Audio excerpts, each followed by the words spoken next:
So in our quest to improve not just the deliverability, but also the quality, the acute performance and the long-term performance of intracoronary stents, we have moved a long way, and I'm going to discuss today a trial using the ultra-thin sirolimus-eluting bioresorbable polymer with thin everolimus-eluting durable polymer stents, a trial called BioFlow 5.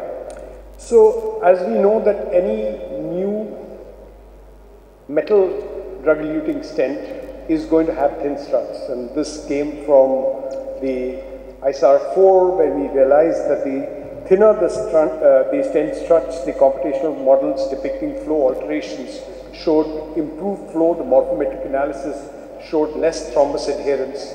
So we have moved from what used to be 150 microns to now 60 micron strut thickness. The second thing in which we moved is how we are going to have the polymer. Is the polymer going to be a biostable polymer, or the polymer is going to be a bioabsorbable polymer? Besides this, we also need to know how well are we going to put the polymer on the struts. Is it going to be a concentric or a conformal distribution of polymer, or is it going to be only an abluminal distribution of polymer, or is it going to be an eccentric distribution of polymer? And this is how we have evolved over a period of time. So this study used Orsido, which is actually the iteration which came from Prokinetic, which is a stent from Biotronic, which used an ultra-thin strut cobalt chromium alloy stent platform with a passive coating of a ProBio, which encapsulates the stent, which reduces the interaction between the metal stent and the surrounding tissue, and an active component called Biolute, which consists of the most proven limus family, and we know that sirolimus not just is the first drug, but also is one of the most important drugs, and it is available free to all the, because it's off patent, so it is available easily to all the stent manufacturers, along with a bioabsorbable polymer matrix comprising PLLA, which achieves a controlled drug release. And the actual strut size of this stent for 2.25 to 30 millimeter diameter stents was 60 micron, whereas for more than 3 millimeter diameter stents, it is 80 micron. So this is just, the sirolimus is 1.4 microgram per millimeter square, with 80% being eluted in the first 90 days. And a lot of randomized clinical trials were done, which involved the bioabsorbable polymer sirolimus eluting stent, which included the BioFlow 2 study, which was a European study, which was randomized against Xience Prime, and the BioFlow 4 study, which is in Europe and Japan, which is again randomized 2:1 against Xience Prime or Expedition. And then we had a few studies like the Bioscience, which was a Swiss study, and the Bio-Resorb, which was a Dutch study. And all these studies had consistent clinical outcomes with low event rates, with target lesion failure at 12 months, which was actually not just in the Biotronic initiated or but also in the investigator-initiated trials, were reasonably consistently good. In fact, definitely not inferior, and sometimes even considered superior to the existing biodurable polymer stents. So the perspective was that the persistence of adverse events with both first generation and contemporary permanent polymer-based DES presents an opportunity for iterative improvement, including thinner stents, stent design modifications, improved geometry, improved polymer biocompatibility, bioabsorbable polymers. And BioFlow 5 actually compared this. It was a prospective multi-center 2:1 randomized controlled investigational device exemption trial.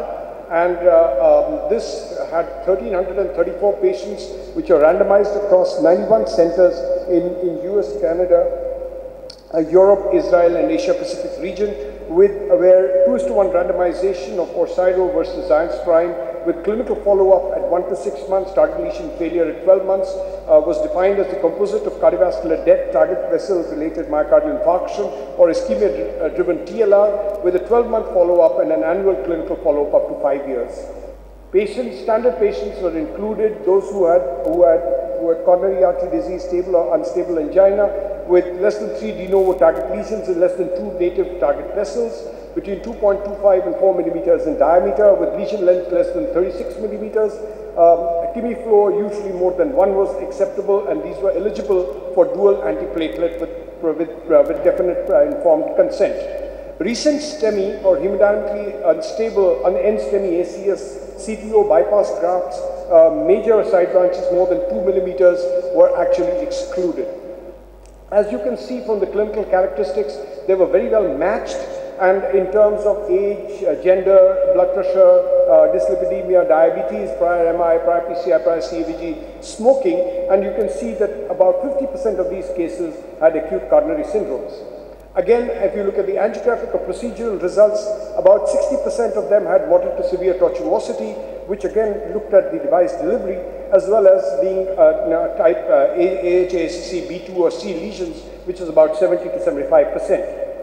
If you see the procedural outcomes were pretty good in terms of lesion success, which was 99.5% with Orsiro, comparable with Xience. Device success was 97.7%, and procedure success was 94%, which was in fact a little better than Xience. If you look at the primary endpoint of 12-month target lesion failure, the p-value of 0.040, Orsiro performed superior to Xience. And this is important because if we analyze this further, this actually resulted in all three categories of cardiac death, target vessel MI, and clinically driven TLR. This endpoint was a 12-month target lesion failure, which can be seen from this landmark analysis. Even at the 30-day analysis, the bio-absorbable polymer sirolimus eluting stent of Orsiro fared as well, if not better, than the biostable polymer. Again, we can look at the landmark analysis between 30 days and 12 months, and we see that the difference which appeared at 30 days continues to 12 months. There was, despite a comparable 12-month dual antiplatelet adherence, which is about 92% in both, the stent thrombosis rates were lesser in the Orsiro group as compared to the Xience group. The target lesion failure at 12 months, even by subgroup analysis, we can see whether in terms of small vessels, by age, by gender, by presence of diabetes, lesion length, or the presence of ACS favored Orsiro. Further, what they did was that they took the results of the previous two studies, the data that they had in BioFlow 2 and BioFlow 4, and from these two multi-center regulatory trials, they took out the cases for Bayesian analysis, and they included this, so thus making a total of about 2,200 patients, and they conducted a Bayesian analysis of this. For these patients had to have completed at least 330 days of follow-up, and these were re-adjudicated by BioFlow 5 education committee, including additional events which are not previously adjudicated. And this, if you compare by the Bayesian analysis, again showed that the BioFlow 5 showed that the Orsiro stent in a pooled Bayesian analysis performed not just non-inferior, but actually the posterior probability with a post hoc analysis performed superior to the Xience stent. In a multivariate analysis, this was seen to be also extending whether it was done with more than one vessel being treated or regardless of the number of target lesions.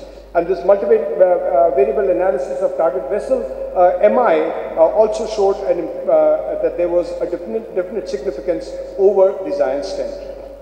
Though the strut thickness in more than 3 millimeter diameter in the Orsiro is 80 microns, but the target lesion failure superiority continued even in these stents which are more than 3 millimeter diameter. So to conclude, it was an internationally randomized trial where the Orsiro was compared to Xience. Differences in MI were observed early but persisted in landmark analysis. There was favorably low TLR in stent thrombosis. There was unequivocal non-inferiority with mean target lesion failure treatment of minus 2.6%, favoring Orsiro, and posterior probability of superiority of about 97%.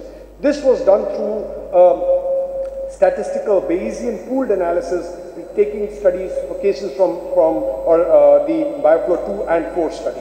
This was published in Lancet last year. And if we just have a quick review, the importance of fast endothelialization, thinner struts result in faster endothelialization, and it has been confirmed that 65% strut coverage happens at 7 days with Orsyro with reasonably mature neointima and effective endothelialization for better long-term outcomes.